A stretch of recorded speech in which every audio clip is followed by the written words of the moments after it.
အားလုံးပဲမင်္ဂလာပါရှင်ကျွန်မကတော့ Data Work Professional Computer Training Center မှာဆရာမဆောဆောအောင်ဖြစ်ပါတယ်ကျွန်မအခုသင်ကြားပေးမှာကတော့ Revit မှာရှိတဲ့ wall တွေ draw တွေ roof တွေကိုဘယ်လိုပြုပြင်မလဲဆိုတာတွေနဲ့ selection ဖြတ်တဲ့နည်းတွေကိုသင်ကြားပေးသွားမှာဖြစ်ပါတယ်ဒါကတော့ကျွန်မတို့သင်တန်းကျောင်းမှာသင်ကြားပေးနေတဲ့ပုံစံပဲဖြစ်ပါတယ်ကျွန်မတို့သင်တန်းကျောင်းအောင်ဆက်သွယ်လိုပါက hotline ဖုန်းနံပါတ်နဲ့ Facebook page ကနေပြီးတော့လည်းဆက်သွယ်လို့ရပါတယ်ရှင်ကျေးဇူးတင်ပါတယ်အခုစပြီးတော့ wall တွေပြုပြင်တဲ့နည်းလေးကိုအရင်ဆုံး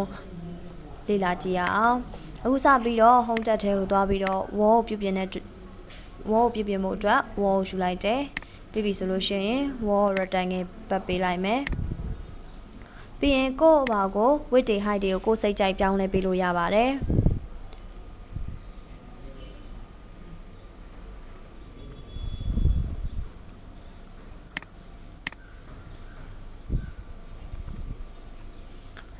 ပြီးဆိုလို့ရှိရင် floor လေးခင်းလိုက်မယ်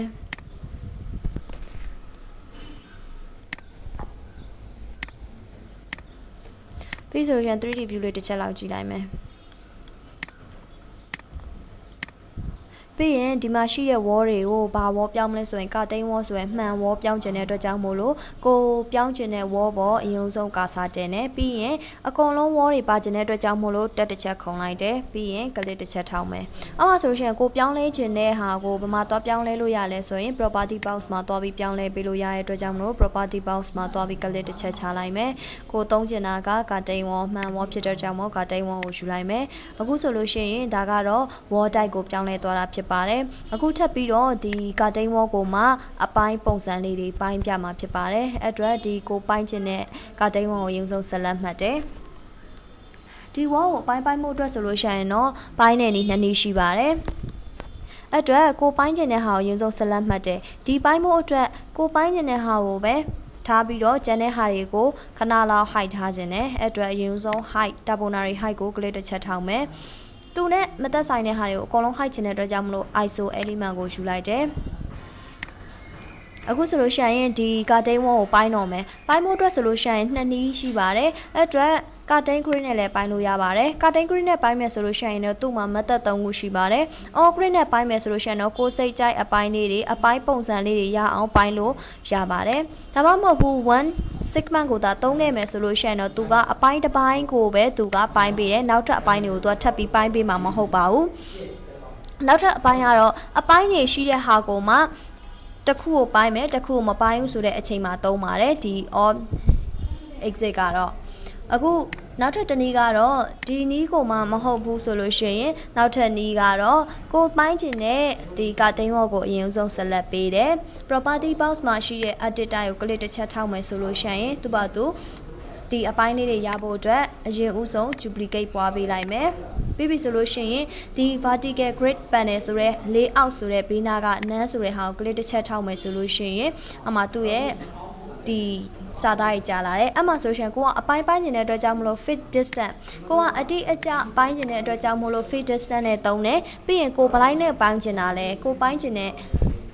distance ကိုရေးပေးတယ်နောက်တစ်ခု horizontal ရေးပြီးပြင်းနဲ့ပတ်သက်ပြီးကိုကပိုင်းကျင်တယ်ဆိုလို့ရှိရင် fit distance ကိုပဲထပ်ပြီးရွေးပေးမယ်သူ့ကိုကဘယ်လောက်နဲ့ပိုင်းမလဲအားဆိုလို့ရှိရင် okay နဲ့ထွက်လိုက်မယ်ဆိုရင်သူ့ဘာသူပိုင်းပေးလိုက်မယ်ဒါကဘာလဲဆိုလို့ရှိရင် curtain wall ကိုမှအပိုင်းပုံစံလေးတွေပိုင်းကျင်တယ်ဆိုလို့ရှိရင်ဒီလိုပိုင်းလို့ရပါတယ်နောက်တစ်ခု curtain wall ကိုမှထပ်ပြီးတော့ဒီအပိုင်းတစ်ပိုင်းလေးတပိုင်းတစ်ခုစီကြော်ပြီးတော့ပိုင်းကျင်တယ်ဆိုလို့ရှိရင်ဒီဟာကိုသုံးတယ်အဲ့အတွက်ကိုပိုင်းကျင်တဲ့ဟာကိုအရင်ဆုံး select ပေးတယ်ပြီးရင်တစ်ခွက်ကြော်မှာတစ်ခုလိုက်ပြီးတော့ click တစ်ချက်ထောက်ပေးခြင်းမယ်ဆိုလို့ရှိရင်ပြီးရင် finish ထွက်မယ်ဆိုရှင်ဒီအပိုင်းလေးတွေရပါမယ်ဒါကတော့ curtain wall ကိုမှပြင်တဲ့ပုံစံလေးပါအခုဆိုလို့ရှိရင် height ထားတဲ့ဟာလေးကိုပြန်ပေါ်လိုက်မယ် reset ဒါကတော့ curtain wall ကို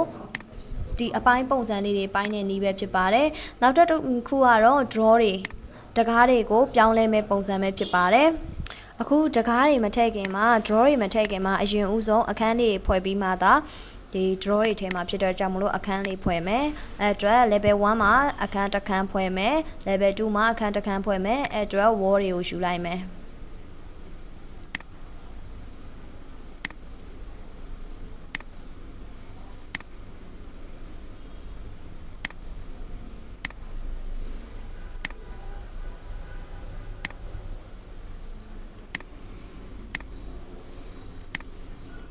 ပြီးရင်အမှမဆက်တဲ့ဟာတွေဆိုလို့ရှိရင် modify တက်တဲ့ကိုသွားပြီးတော့ extend နဲ့ဆက်လို့ရတယ်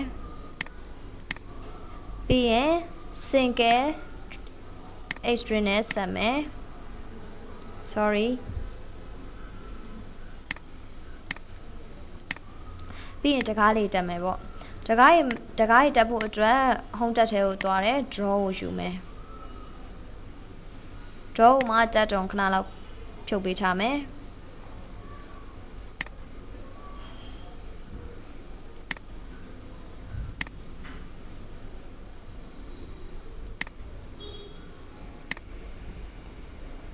အခုဆိုလို့ရှိရင် level တိုင်းမှာတကားလေးရှိသွားပြီတကားလေးရှိသွားတဲ့အတွက်ကြောင့်မို့လို့ကိုကအဲ့တကားတွေရဲ့ site တွေကိုပြင်တော့မယ်အဲ့ချိန်မှာဆို level တွေအများကြီးရှိတဲ့အချိန်မှာ level တစ်ခုချင်းစီဝင်ပြီးတော့တကား site တွေကို click တစ်ချက်ထောက်ပြီးတော့ဒီ property box မှာတွားပြီးချိန်ဖို့ဆိုတာကအချိန်တွေကြာသွားမယ်အဲ့အတွက်ဘယ်နည်းနဲ့သုံးလို့ရသေးလဲဆိုလို့ရှိရင်ဒီကိုချိန်ချင်တဲ့ဒီ site ပေါ့နော်ဒီတကား site ကိုအရင်ဆုံး level ကိုတွားမယ်ပြီးပြီဆိုလို့ရှိရင်ဒီ annotate ထဲကိုသွားမယ်ကိုယ့်ရဲ့တကားတွေရဲ့ tab ကမရှိခဲ့ဘူးဆိုလို့ရှိရင်ဒီ tab group တွေက tab all ကိုယူပြီးတော့တက်လိုက်မယ်အမှဆိုရှင် box တစ်ခုကြာလာလိမ့်မယ်ဘယ်ဟာအရာတွေကို tab ထားချင်တာလဲ tab ဆိုတာကဥမာအားဖြင့် window 1 window 2ဆိုပြီးတော့တို့တက်ခဲ့တဲ့ဟာလေးတွေကိုပြောချင်တာအဲ့တော့ okay နဲ့ပေးလိုက်မယ်အမှဆိုလို့ရှိရင်1 2 3 4ဆိုပြီးတော့သူပေါ်လာပါလိမ့်မယ်ပြီးပြီဆိုလို့ရှိရင်ကို tab ထားပြီးပြီဆိုလို့ရှိရင်ကိုကဘာလုပ်မှာလဲ site တွေကိုတစ်ခုချင်းစီ level တစ်ခုချင်းစီရဲ့ site တွေကိုတွားပြီးချိန်ကျင်တဲ့အတွက်ကြောင့်မို့လို့အရင်ဦးဆုံး schedule ကိုခေါ်ရမယ် schedule ခေါ်ဖို့အတွက်ဘယ်တက်ထဲကိုသွားမလဲဆို view တက်ထဲကိုသွားရမယ်အဲ့အတွက် schedule ခေါ်ဖို့အတွက်ဆိုလို့ရှိရင်ဒီ create queue တွေကနေပြီးတော့ schedule ကိုယူလိုက်မယ်ပြီးလို့ရှိရင် click တစ်ချက်ထောက်မယ်။မှဆိုလို့ရှိရင်သူက new schedule ဆိုပြီးတော့ကြာလာလိမ့်မယ်။အဲ့မှာဆိုလို့ရှိရင်တို့တွေကဘယ်ဟာကိုပြောင်းလဲချင်တာလဲ draw နဲ့ပတ်သက်ပြီးတော့ပြောင်းလဲချင်တဲ့အရာ draw တွေမှန်သမျှအရာတွေကိုအကုန်လုံးပြောင်းလဲချင်တာမလို့ draw ကိုယူတယ်ပြီးရင် okay လေးနဲ့ထွက်မယ်။အဲ့မှာဆိုလို့ရှိရင် draw ရဲ့အရာတွေကိုဘာတွေကိုပြောင်းလဲချင်တာလဲ။ဘာတွေပြောင်းလဲချင်တာလဲဆိုလို့ရှိရင်အရင်ဦးဆုံး type အမျိုးအစားကိုတို့တွေပြောင်းလဲချင်တယ်။အဲ့အတွက် type ကိုရှာတယ်ပြီးရင်ဘာလုပ်မှာလဲဆို schedule ရဲ့သွားထည့်မှာမဟုတ်လို့ add ကိုထည့်လိုက်မယ်ပြီးရင်ထပ်ပြီးတော့ဘာထပ်ပြီးပြောင်းလဲပေးမှာလဲ level ဘယ် level တို့တကားတွေထားခဲ့တဲ့မှန်သမျှ level တွေကိုပြောင်းလဲခြင်းတဲ့အတွက်ကြောင့်မလို့ level ကိုထပ်ပြီးတော့ add လုပ်လိုက်မယ်နောက်တစ်ခုက mat ဆိုတာဘာလဲဆိုလို့ရှိရင်1 2 3လေးဖေးတကားကိုတို့တွေကပြောင်းချင်တာလဲအဲ့အတွက် add လုပ်လိုက်မယ်နောက်တစ်ခုက height သူ့ရဲ့အမြင့်တွေကိုတို့တွေပြင်ချင်တယ်ဆိုလို့ရှိရင် height ကိုသွားပြီးတော့ထပ်ပေါင်းထည့်လိုက်မယ်ပြီးဆိုရှင် width အကျယ်တွေကိုပြောင်းလဲခြင်းနဲ့ဆိုလို့ရှိရင် width ကိုသွားလိုက်မယ်ပြီးလို့ရှိရင် mat ကိုဒုတိယအဆင့်ထားခြင်းနဲ့ဆိုသူ့ကိုအရင်ဆုံးဒုတိယအဆင့်ထားခြင်းနဲ့ဟာကို select မှတ်တယ်ပြီးရင် move up နဲ့အပေါ်တင်ပေးလိုက်မယ်ပြီးရင် okay နဲ့ထွက်လိုက်မယ်အခုဆိုလို့ရှိရင်ဒီ box လေးကြာလာလိမ့်မယ်ဒီ box လေးကဘာကိုပြောချင်တာလဲဆိုလို့ရှိရင် level တစ်ခုချင်းဒီတိုင်းမှာရှိတဲ့တကားတွေမှန်သမျှစရင်းကိုသူကလာပြနေတာဖြစ်တယ်အဲအကြောင်းမို့လို့အရင်ဦးဆုံးကိုယ့်ရဲ့ level တွေကိုအတီးတန်းစီခွဲခြင်းနဲ့ဆိုလို့ရှိရင်ဒီ property box က sorting grouping ဆိုရဲ edit ကိုတွားလိုက်မယ်အမှဆိုလို့ရှိရင်ဒီ sort by ဆိုရဲဘေးနာက none ကိုဘာထားမှလဲဆိုရင် level ဆိုပြီးတော့ခေါင်းစဉ်တက်ချင်တဲ့အတွက်ကြောင့်မလို့ level ကိုထားမယ်ပြီးရင်ပါလဲဆိုရင်ခေါင်းစဉ်အပေါ်မှာခေါင်းစဉ်တက်ချင်တဲ့ကြောင့်မ header ကို click တစ်ချက်ထောက်ပေးလိုက်မယ်ပြီးရင် line တွေအကုန်လုံးပါချင်တဲ့အတွက်ကြောင့်မလို့ click line ကိုယူမယ်ပြီးရင် okay လေးနဲ့ပေးလိုက်မယ်ဆိုရင်သူ့ရဲ့ရှိတဲ့ဒီအပိုင်းတွေအကုန်လုံးပေါ်လာပါလိမ့်မယ်ပြီးပြီဆိုလို့ရှိရင်ကိုကဒီနှစ်ပိုင်းခွဲတာကိုကြည့်ချင်တဲ့အတွက်ကြောင့်မလို့ view tab ကိုသုံးပြီးတော့ things နဲ့ယူပါမယ်အမှဆိုလို့ရှိရင်ကိုပြောင်းလဲခြင်းတဲ့ဟာကိုဒီ project တစ်ခုကိုပဲ level တစ်ခုကိုပဲယူမှာမို့လို့မလိုအပ်တာတွေကိုအကုန်လုံး close button နဲ့ဖြတ်လိုက်မယ်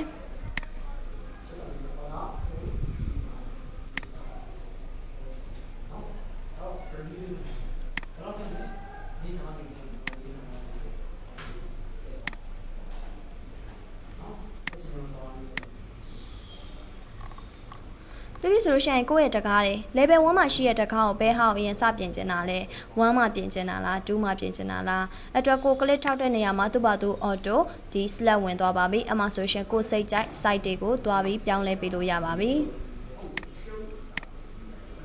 အမှဆိုရင်သူ့ဘာသူ automatic တကား site တွေကလိုက်ပြီးပြောင်းလဲနေပါတယ်အခုပြောပြနေရတာကတော့တကားရဲ့ site တွေကို level ကိုယ့်ရဲ့စောက်လုပ်ထားတဲ့ project မှာကဒီ level တွေအများကြီးရှိခဲ့မယ်ဆိုရှင်တကားတွေကို select လိုက်လုပ်ပြီးတော့ edit type မှာတွားပြီးတော့ပြောင်းလဲနေ လဲဖို့အတွက်ခက်ခဲနေမယ်ဆိုလို့ရှိရင်ဒီနည်းနဲ့သုံးလို့ရပါတယ်အခုထပ်ပြီးတော့ကျွန်မပြောပြမှာကတော့ roof ခေါင်မိုးကိုပြောင်းလဲပုံလေးကိုပြောပြပေးသွားမှာဖြစ်ပါတယ်အခုခေါင်မိုးပြုပြင်တဲ့ပုံစံလေးကိုဒီအိမ်မှာခေါင်မိုးလေးဆွဲမှာဖြစ်ပါတယ်အဲ့အတွက်အရင်ဆုံးကိုခေါင်မိုးဆွဲမှာမို့လို့အရင်ဆုံးအမြင့်ဆုံး level ကိုသွားမယ် roof ကိုယူမယ် roof မှာဆိုလို့ရှိရင် footprint နဲ့ဆွဲလို့ရသလို extrusion နဲ့လည်းဆွဲလို့ရတယ်အဲ့အတွက် footprint နဲ့အရင်ဆုံးဆွဲမယ်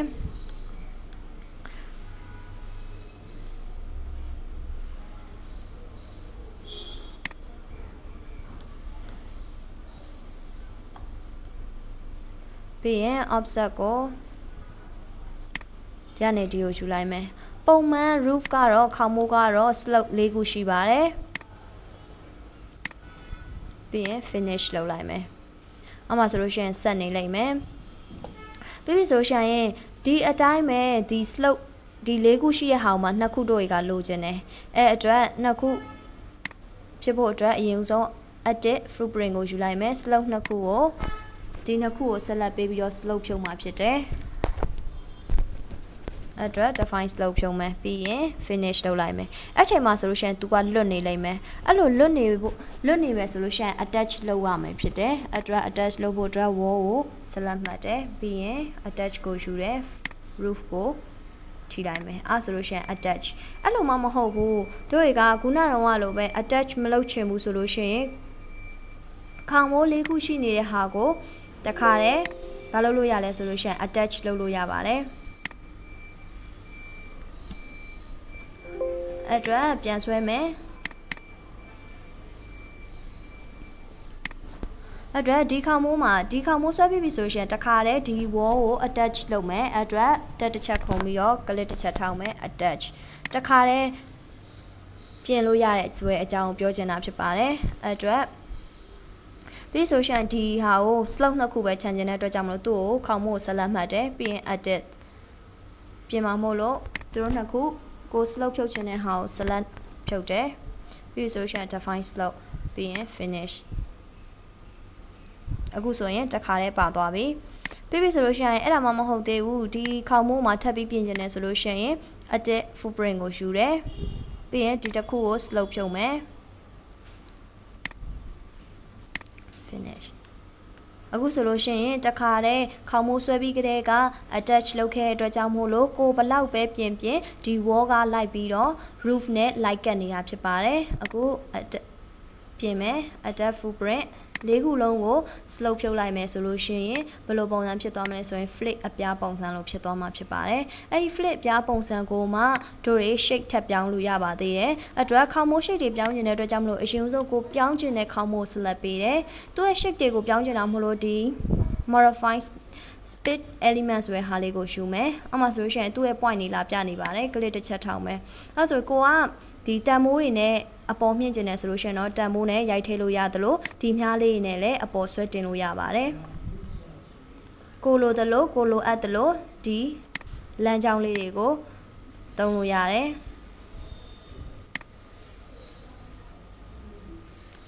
အခုပြီးဒါမှမဟုတ်ဘူးဆိုလို့ရှိရင်လည်းထပ်ပြီးတော့ point တွေထပ်လိုချင်သေးတယ်ဆိုလို့ရှိရင်လည်း at point ကနေပြီးတော့ဒီ roof ကိုလိုက်ပြီးထောက်ရုံရပါတယ်ပြီးပြီဆိုလို့ရှိရင်လမ်းကြောင်းလေးနဲ့တို့ဆွဲကျင်တယ်ဆိုလို့ရှိရင် edit ဒီ split line ကိုယူပြီးတော့လမ်းကြောင်းလေးနဲ့ဖြတ်ပြီးဆွဲလို့ရပါတယ်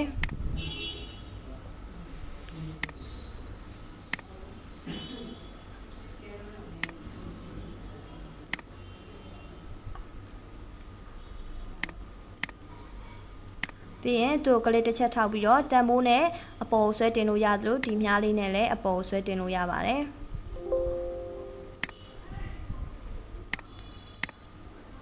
အခုဆိုလို့ရှိရင်ဒီခေါင်မိုးလေးရဲ့ shape တွေကဒီလိုပုံစံဖြစ်သွားပါပြီအခုအဲ့ဒါကိုမှမူရင်း origin နဲ့ပြန်ပြီးတော့လိုချင်တယ်ဆိုလို့ရှိရင်သူ့ကိုခေါင်မိုးကို select မှတ်ပြီးတော့ restart ချလို့ရပါပြီအခုဆိုလို့ရှိရင်ခေါင်မိုးပြုပြင်နည်းကိုပြောပြပြီးဆိုတော့အခု selection ဖြတ်တဲ့နည်းကိုထပ်ပြီးတော့ကျွန်မပြောပြသွားမှာဖြစ်ပါတယ်အခု selection ဖြတ်တဲ့နည်းကိုတော့ကျွန်မဒီရှိပြီးသား project ကိုပဲပြမှာဖြစ်ပါတယ်အဲ့အတွက် simple project ကိုပဲပြမှာဖြစ်ပါတယ်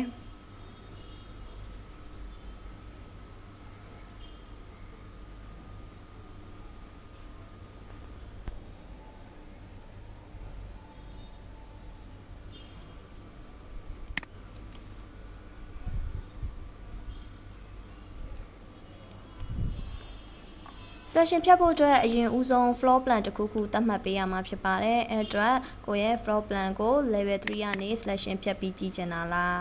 အဲ့ဆိုလို့ရှိရင် level 3ကို double click နဲ့ထောက်ပြီးယူလိုက်ပါမယ်ပြီးပြီဆိုလို့ရှိရင် selection ကိုယူမယ် selection ကိုယူဖို့အတွက် view tab ထဲကိုသွားပါတယ်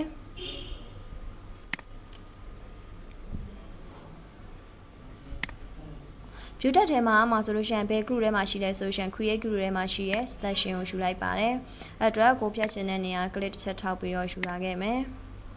ဆိုရှင်ကိုဖြတ်လိုက်တဲ့ selection ကိုဘေးတိုင်းအနေထားကြည့်ကျင်တယ်ဆိုလို့ရှိရင်တော့ project browser ထဲမှာသူရဲ့ selection ဆိုတဲ့ဟာလေးရှိပါတယ်အဲ့အတွက် selection မှာ click တစ်ချက်ထောက်မယ်ဆိုရင် selection 1 2 3ဆိုပြီးသူပေါ်ပါလိမ့်မယ်သူကဘာနဲ့အပေါ်သွားတူရလဲဆိုရှင် floor plan မှာရှိတဲ့အနေထားနဲ့သွားတူတာဖြစ်တယ်အဲ့အတွက်တို့တွေကခုနကတော့ဘယ်လောက် level ကနေဖြတ်ကြည့်ကျင်တာလဲဆိုတော့ level 3ကနေဖြတ်ကြည့်ကျင်တာမို့လို့အခု selection ကိုလည်း level 3မှာပဲယူလိုက်မယ်အဲ့အတွက်တို့တွေနှစ်ပိုင်းတို့တွေခွဲပြီးတော့ကြည့်ကျင်တဲ့အတွက်ကြောင့်မို့လို့အရင်ဦးဆုံးဒီ things ကိုနှိပ်လိုက်မယ်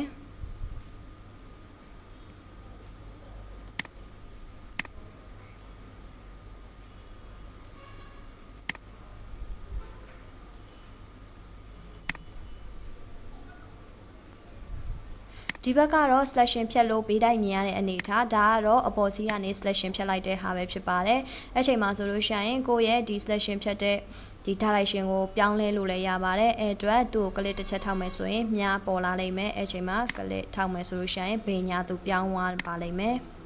ဒါကတော့ selection ကိုဘေးညာပြောင်းတဲ့ပုံစံဖြစ်ပါတယ်ပြီးပြီဆိုလို့ရှိရင်သူ့ကိုအတိုးအလျှော့လဲရပါတယ်အဲ့ဆိုရှင် selection တွေအကုန်ပြတ်သွားပြီပြန်ပြီးတော့ဆွဲတင်မိမယ်ပြီးပြီဆိုရှင်ကိုယ့်ရဲ့ selection ကိုမှထပ်ပြီးတော့ပိုင်းကျင်တယ်အဲ့တော့နောက်ထပ်တစ်ပိုင်းထပ်ပိုင်းကျင်တယ်ဆိုလို့ရှင်ဒီ selection ကိုမှနောက်အလေချမ်းကနေပိုင်းကျင်တယ်ဆိုလို့ရှင်ပိုင်းလို့ရတယ် split segment နဲ့ပိုင်းမယ်အဲ့အတွက်ကိုပိုင်းကျင်တဲ့နေရာကို click တစ်ချက်ထောက်လိုက်မယ်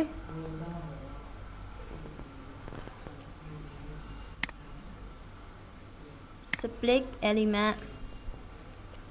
ပြီးရင်ကိုပိုင်းချင်တဲ့နေရာကို select ပေးတယ်ပြီးရင်ကိုပိုင်းလိုက်မယ်အမှဆိုသူသွားပြီးတော့ light ပြောင်းလဲနေရာကိုတွေ့ရပါလိမ့်မယ်အခုဆိုလို့ရှိရင်ဒီနည်းနဲ့ selection ဖြတ်တဲ့နည်းတွေကိုအသုံးပြုလို့ရပါတယ်အားလုံးကျေးဇူးတင်ပါတယ်ရှင်